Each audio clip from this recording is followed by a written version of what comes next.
I brought my wife flowers to surprise her. She laughed in my face, mocked me in front of her friends like I was pathetic. So I gave them to her friend instead, and she lit up. That one moment started a chain reaction that exposed 20 years of lies, a secret lover, and a truth that destroyed everything I thought I knew about my marriage. My name is Roland Harper. I'm 46 years old, and I've spent the last 2 decades working as a treasury manager for one of the largest energy corporations in Texas. It's steady work, good money, the kind of career that lets you provide for your family without thinking twice. I met Darlene at a company mixer back in 2004. She was vibrant, funny, always the center of attention. I fell hard and fast.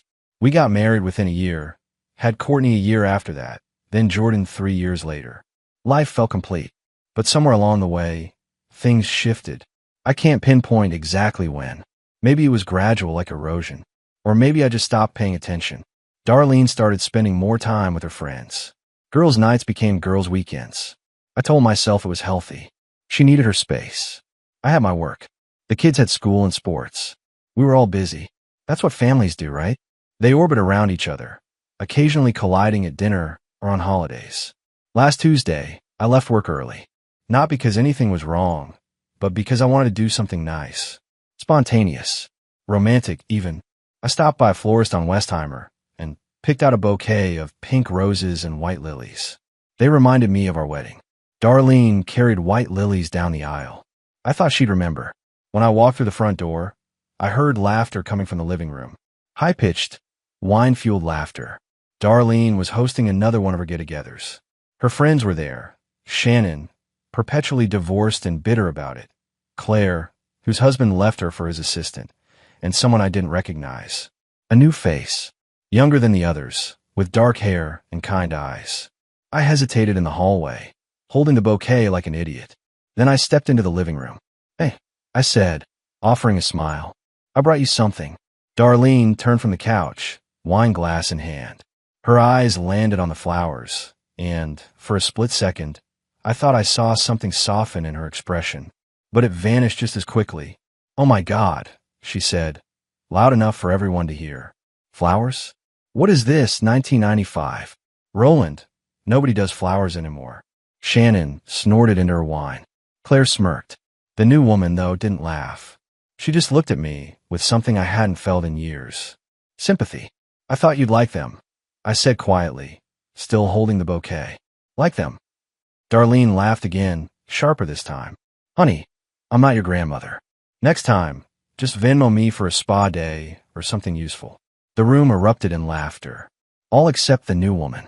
She stood up slowly, walked over to me, and spoke in a voice that cut through the noise. "I think they're beautiful," she said.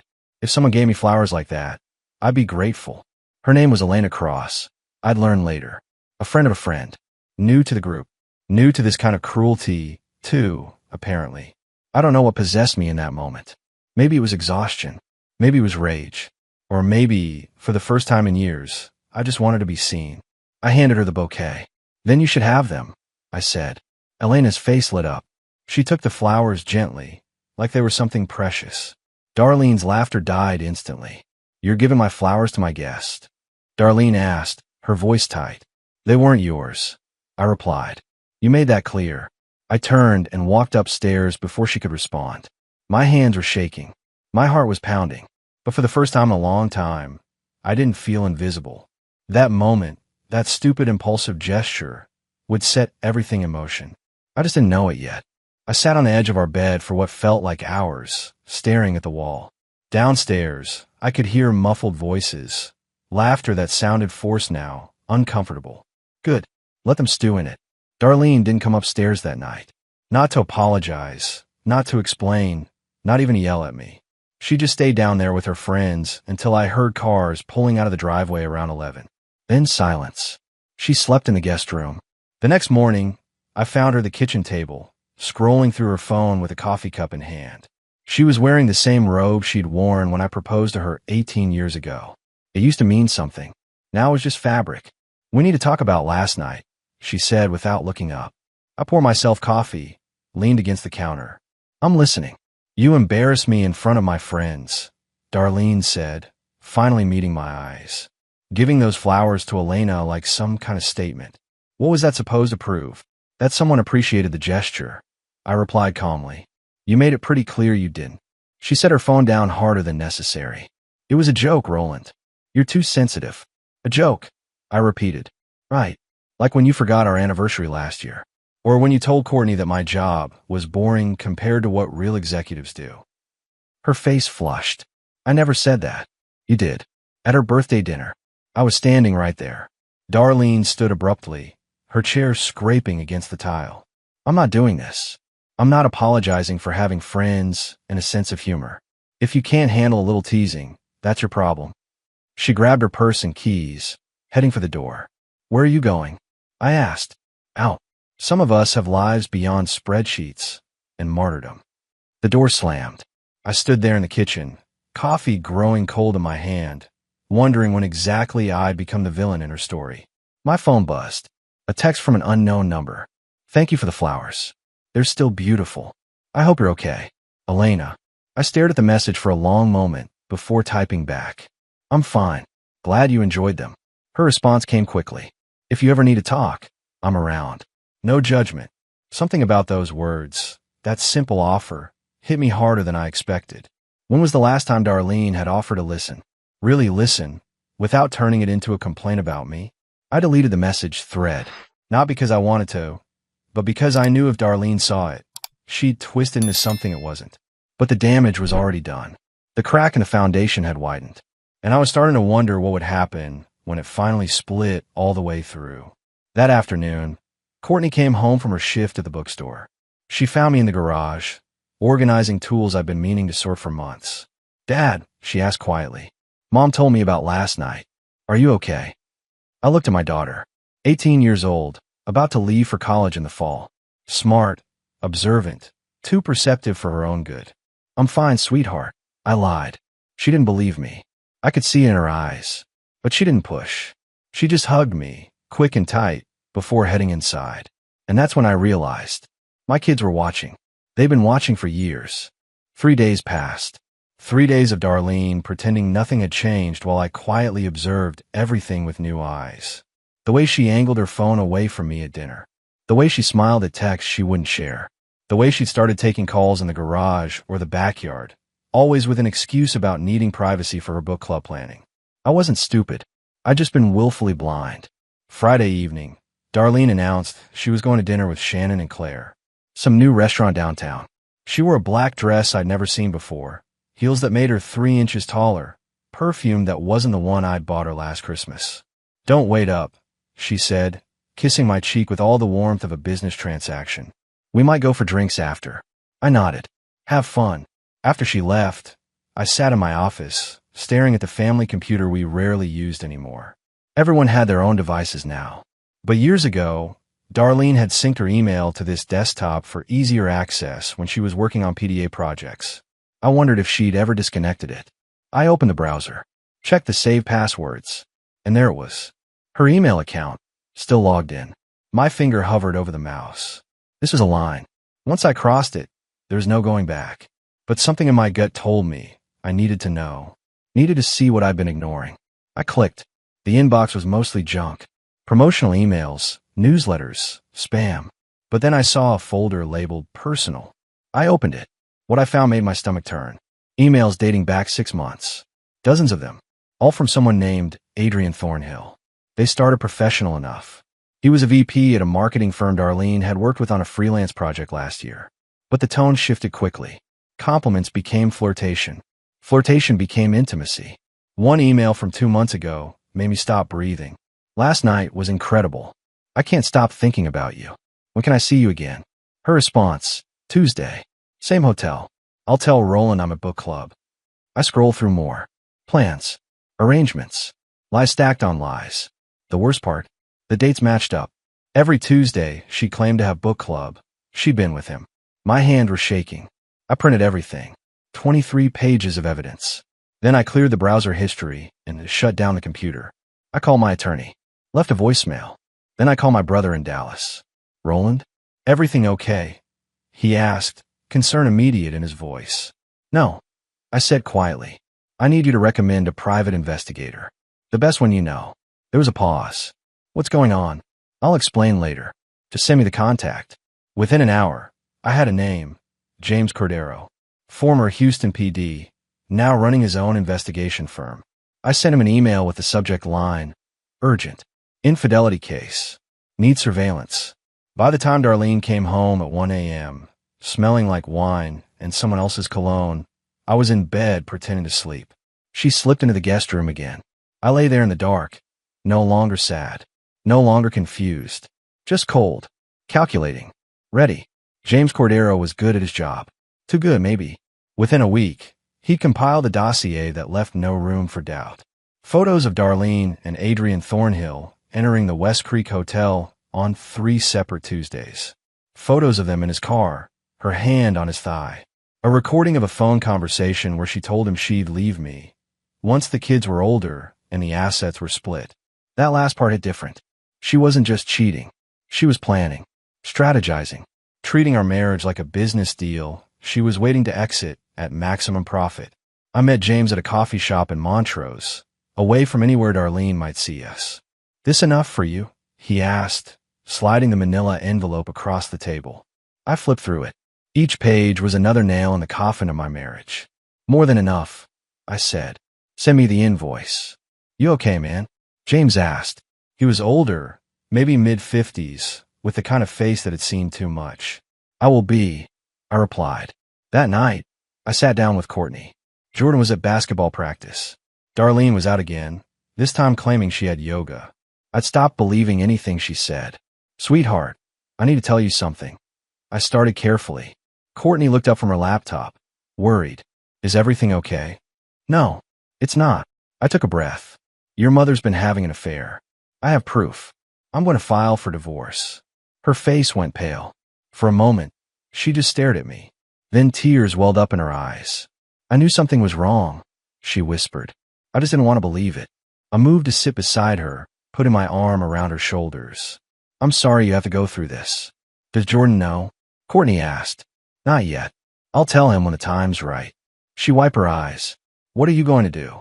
First, I'm protecting us. Financially, legally. Then I'm confronting her. But I need you to know something. I turned to face her fully. No matter what happens, you and Jordan are my priority. Always. Courtney hugged me tight. I'm on your side, Dad. Whatever you need. The next afternoon, I met with my attorney, Gerald Simmons. He was a bulldog in a suit, known for destroying opposing counsel in divorce court. This is solid, Gerald said, reviewing James's report. Adultery, clear intent to defraud marital assets. Texas is a community property state, but infidelity can affect the division.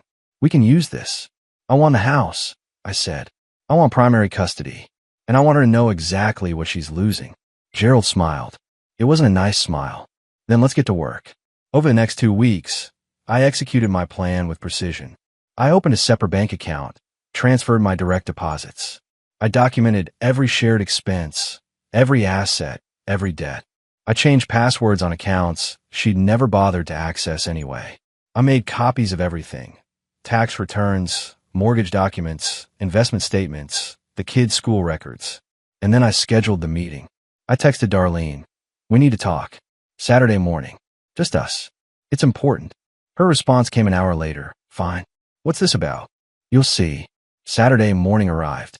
Darlene sat across from me at the kitchen table, coffee in hand, looking annoyed that I'd interrupted her weekend. All right, Roland. What's so urgent? She asked. I slid the manila envelope across the table. Open it. She frowned, pulled out the contents.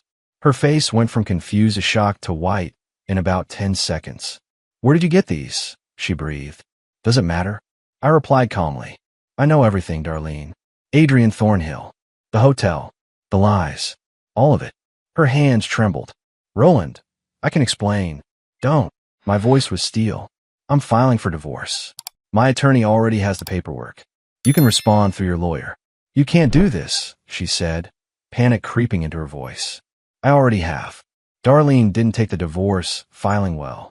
She hired an attorney within 48 hours, some shark named Richard Brennan, who specialized in protecting women's rights in contentious divorces. Translation: He helped cheating wives squeeze every dollar out of their husbands. But I've been prepared for this. The first salvo came via email from Brennan's office.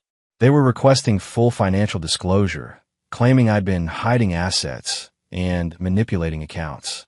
They wanted the house, half my retirement, spousal support, and shared custody of Jordan. Gerald laughed when he read it. "They're fishing," he said over the phone. "Standard intimidation tactics. Don't worry. We've got documentation of everything. They have nothing." "What about Courtney?" I asked. "Can they force her to testify?" "She's 18. She can choose. But given what you've told me, I don't think that's a concern." He was right. Courtney had already made her position clear. 2 days after I'd confronted Darlene, my daughter sat her mother down and told her exactly how she felt. I wasn't there for the conversation, but Courtney told me about it later. I asked her why. Courtney said, her voice tight with anger, "Why throw away our family for some guy?" And you know what she said? "What?" I asked. She said she deserved to be happy. That dad was emotionally unavailable, and she needed someone who understood her. Courtney's eyes filled with tears. "Like you haven't spent 20 years working to give us everything. Like you haven't been there for every recital, every game, every parent-teacher conference while she was out with her friends." I pulled her into a hug. "It's not your job to defend me, sweetheart." "Yes, it is," she said fiercely. "Because someone has to tell her the truth. And clearly, it's not going to be her." The real blow came when I had to tell Jordan. He was 15, still young enough to believe his parents were invincible. I picked him up from basketball practice on a Thursday afternoon and drove him to a park instead of home. "What's going on, Dad?" he asked, confused. I took a breath. "Your mother and I are getting divorced." His face went pale. "What? What?" "She's been unfaithful. She's been seeing someone else for months." Jordan stared at me, processing. Then his jaw tightened. "Who?" "His name is Adrian Thornhill. He's not important. What's important is that this isn't your fault, and it doesn't change how much I love you." "Does Courtney know?" Jordan asked. "Yes. She's known for a few weeks." He nodded slowly, looking out the window. When he spoke again, his voice was cold in a way I'd never heard from him before. "I don't want to live with her," he said. "I want to stay with you." "Jordan, you don't have to decide right now." "I already decided," he interrupted. "She lied to all of us. She doesn't get to pretend everything's fine now." My son, who'd always been the peacemaker, the one who avoided conflict, had just drawn a line in the sand. And I realized Darlene had lost more than she'd ever understand. That night, Jordan refused to speak to his mother. When she tried to explain, to justify, to blame me for turning the kids against her, he just walked out of the room. Darlene called me, furious. "What did you tell him?" she demanded. "The truth," I said calmly. He asked, and I told him. "You're poisoning them against me." "I'm not doing anything. They're old enough to form their own opinions." And they have. She hung up on me. An hour later, I got a text from her attorney threatening legal action for parental alienation. Gerald's response was simple. "Bring it. We have evidence." They have excuses.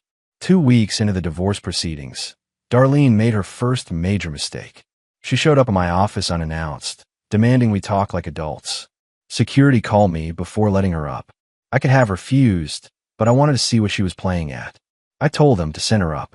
She walked into my office looking composed, but I could see the cracks, dark circles under her eyes. Hair not as perfect as usual. The stress was getting to her. "Roland," she said, sitting down without being invited. "This has gone too far. We need to stop this before it destroys everything." "You destroyed everything 6 months ago," I replied evenly. "I'm just making it official." "I made a mistake," Darlene said, her voice softening.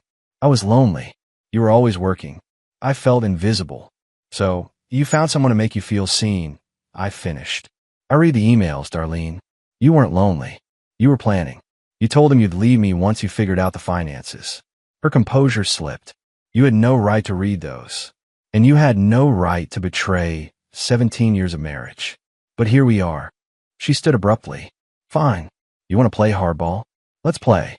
My attorney is going after everything. The house, the retirement accounts, the kids' college funds. By the time we're done, you'll have nothing." I smiled. Not a happy smile. A dangerous one. "Your attorney can try," I said. "But Texas law doesn't favor adultery. And I have documentation of every lie, Every affair-related expense you charged to our joint account. Those hotel rooms. I can prove you paid for them. That jewelry you bought yourself last month. Also joint funds. You've been stealing from the marriage to fund your affair. Her face went white. So go ahead, I continued. Tell Richard Brennan to come at me with everything he's got. I'll bury you both. She left without another word. That evening, I got a call from an unknown number. Against my better judgment, I answered. Mr. Harper. A man's voice. Smooth, confident. This is Adrian Thornhill. I went very still. What do you want? I want you to know I never meant to hurt anyone. Darlene and I, we just connected. It wasn't planned. Is there a point to this call? I asked coldly. I'm asking you to go easy on her in the divorce. She's a good person who made a mistake. I laughed. Actually laughed. You're calling to defend the woman you've been sleeping with behind my back. That takes nerve. I love her, Adrian said. Then you can have her, I replied. Along with all the debt she's been hiding, the maxed-out credit cards I just discovered, and the personality disorder that makes her incapable of taking responsibility for anything. Good luck with that. I hung up. 5 minutes later, my phone buzzed. A text from Elena. I heard about the divorce. I'm sorry. If you need anything, I'm here. I stared at the message. Elena, the woman who'd shown me kindness when I needed it most. Who'd seen me when my own wife couldn't be bothered. I typed back. Thank you. Can we meet for coffee this weekend? I'd like that. For the first time in weeks, something in my chest loosened. Maybe there was life after this after all. I met Elena for coffee on Saturday morning at a quiet place in Rice Village. She was already there when I arrived. 2 cups on the table. That same gentle smile I remembered from the night with the flowers. You remembered, I said, gesturing to the black coffee. Of course I did, she replied. How are you holding up? I sat down, exhaling slowly. Some days are better than others. The kids are struggling. Jordan had a rough week at school. Couldn't focus. That's understandable. Their whole world is shifting. We talked for an hour. About the divorce, about my kids, about how strange it felt to dismantle a life I'd spent 2 decades building. Elena listened without judgment, without trying to fix anything. She just listened. Can I ask you something? I said finally. Anything. That night, when you defended the flowers. Why did you do that? Elena was quiet for a moment, her fingers tracing the rim of her cup. Because I saw something in your face that I recognized. The look of someone who's been invisible for too long. What do you mean? She took a breath. I was married once. For 8 years. He never saw me either. Just went through the motions. When I finally left, I swore I'd never ignore kindness again. Those flowers weren't just flowers. They were effort, thought, and your wife threw them back in your face. I'm sorry you went through that, I said. Don't be. It taught me what I deserve, and what I don't. She met my eyes. You deserve better than what she gave you, Roland. Something shifted between us in that moment. Not romance, not yet, but recognition, understanding. There's something else I need to tell you, Elena said, her expression turning serious. Something I found out recently. What is it? Darlene and I went to the same high school. Different years, but same school. I didn't realize it until I started asking around after that night. She paused. Roland, we knew each other 25 years ago. I was a freshman when you were a senior. I stared at her, pieces clicking into place. Elena Cross. You were. Elena Marsh back then. She finished. I had a different last name after my marriage. But yes, I remember you. You were kind even then. Always helping the younger kids with their homework in the library. The memory surfaced slowly. A shy freshman with braces and oversized glasses, always sitting alone with a book. I'd helped her with algebra a few times. You're that Elena, I said quietly. She smiled a little sad. I had the biggest crush on you, but you only had eyes for Darlene. She was the popular girl, the cheerleader. I was just the nerdy kid in the corner. Why didn't you say something that night? Because it wasn't about me. It was about you finally seeing what I saw all those years ago, that you were with someone who didn't deserve you. I didn't know what to say. The universe had a strange sense of humor, bringing her back into my life at the exact moment I needed someone who understood.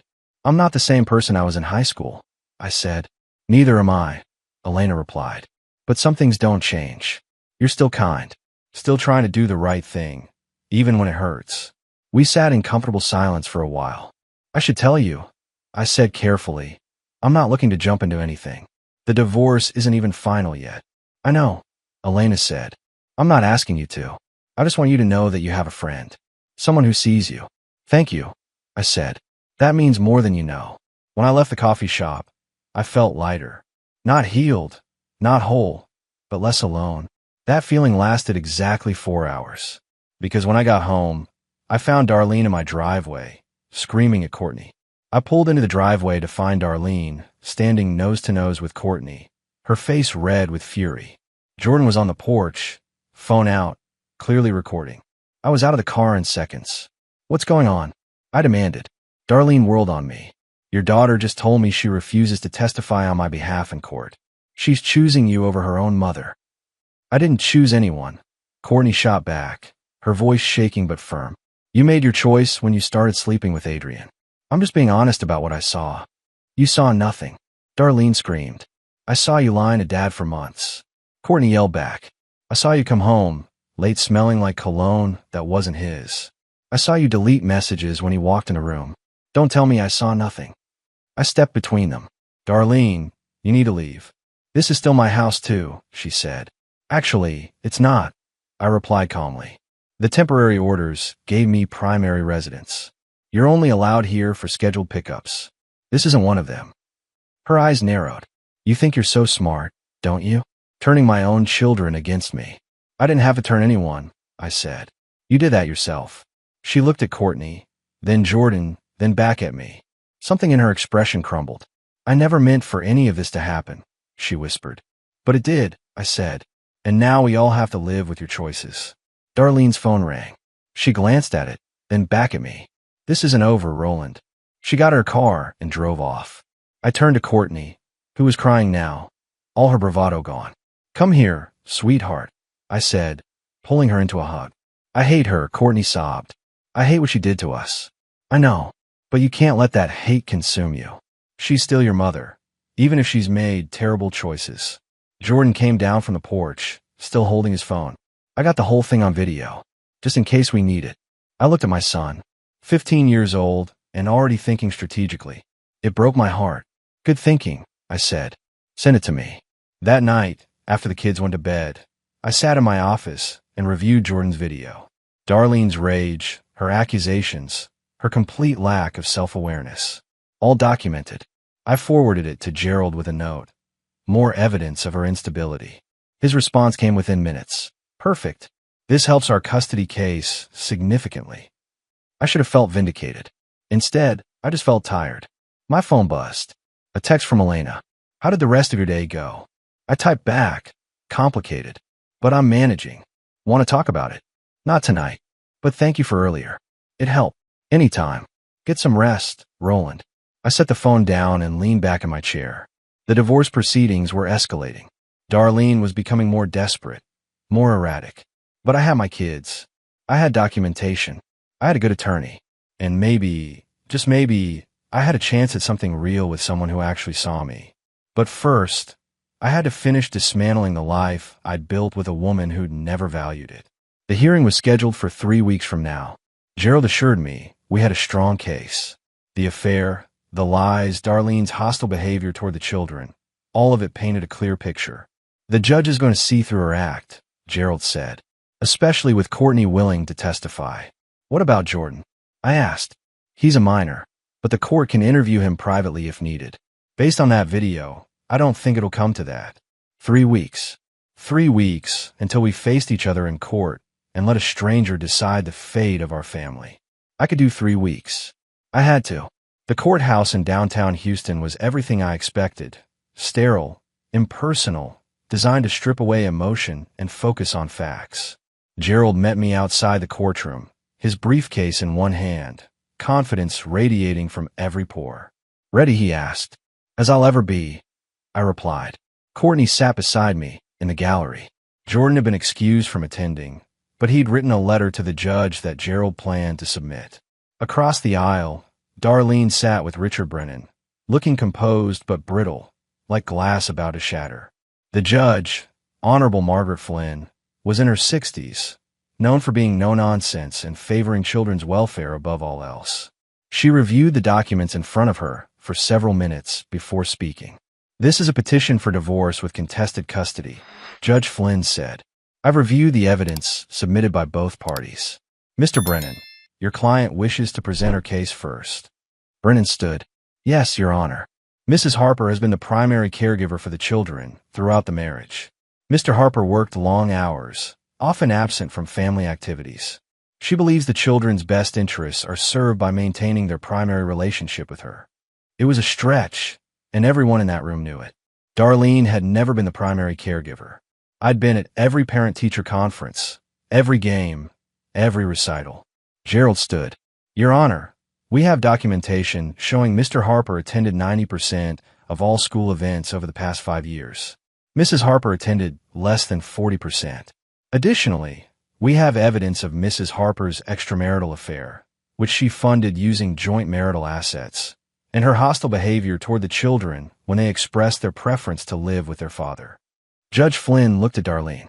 Mrs. Harper, is the affair admitted or contested?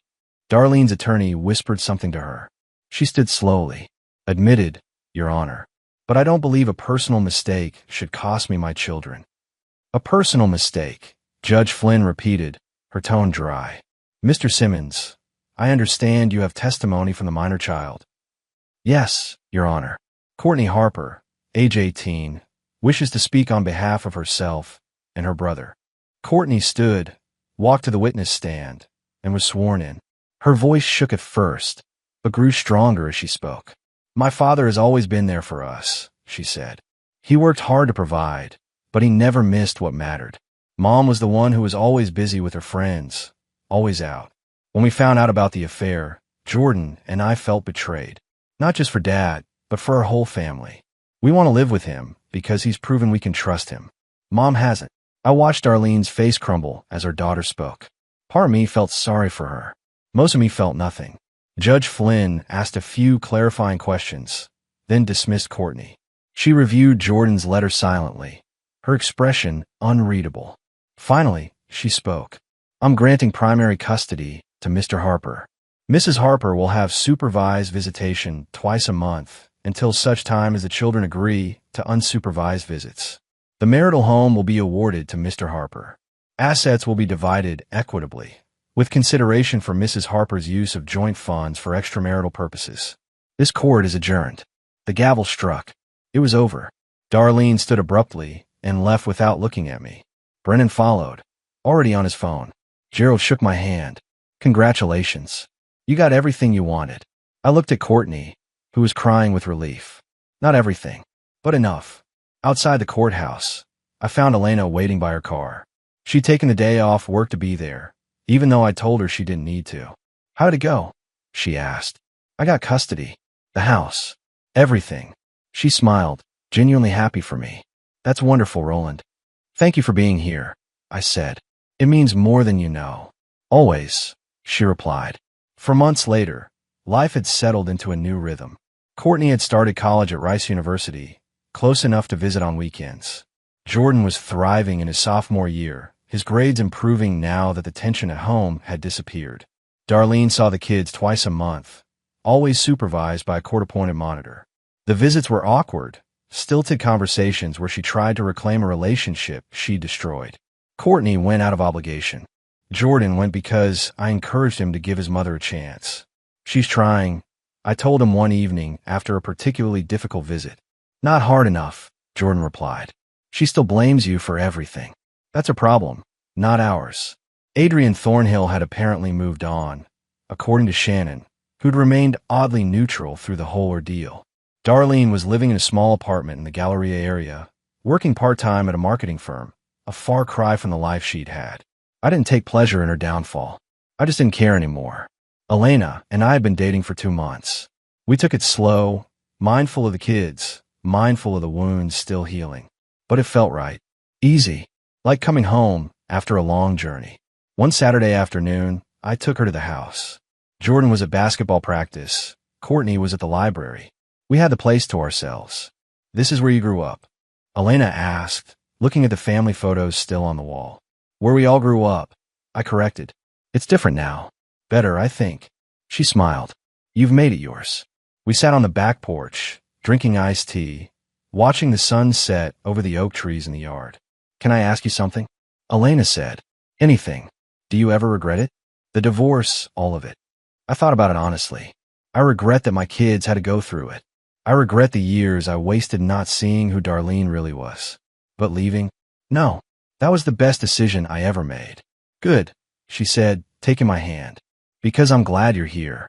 Me too. That evening, I gathered Jordan and Courtney for dinner. It had become our tradition, Saturday night family dinners, just the three of us. Dad, can I ask you something? Courtney said over dessert. Of course. Are you happy? Really happy. I looked at my daughter, then at my son, both of them watching me with concern that shouldn't be their burden to carry. Yes, I said honestly. For the first time in a long time, I am. Jordan grinned. Is it because of Elena? Partly, I admitted. But mostly it's because of you too. You're the best thing I ever did. Courtney's eyes welled up. We love you, Dad. I love you both. More than anything. 8 months after the divorce was finalized, Elena and I got engaged.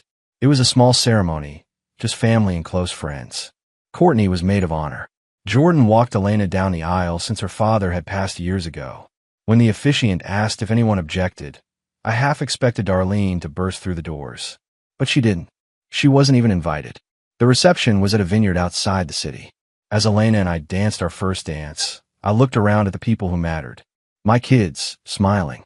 My brother, raising a glass. Friends who'd stood by me through everything. What are you thinking? Elena whispered.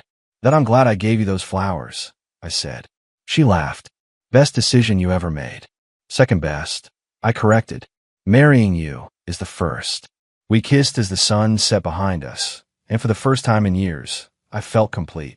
Not because I'd found someone new, but because I'd finally found myself again.